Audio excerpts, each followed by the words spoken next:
Welcome to దైవాస్ దైవీగం.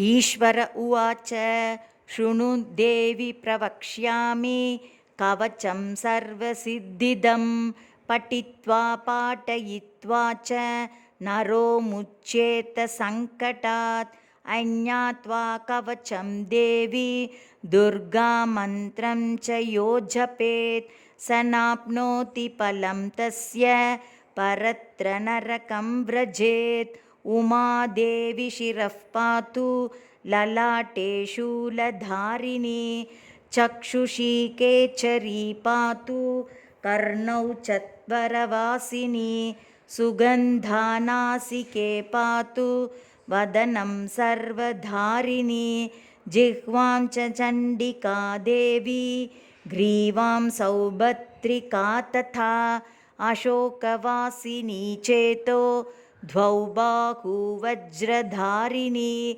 హృదయం లలితాదేవి ఉదరం సింహవాహిని కటిం భగవతీ దేవి ద్వావూరు వింధ్యవాసిని మహాబలా చ జంగే ద్వే పాదౌ భూతలవాసిని ఏవం స్థితాసి దేవి త్వం त्रैलोक्यरक्षणात्मिके रक्ष मां सर्वगात्रेषु दुर्गे देवी नमोऽस्तुते.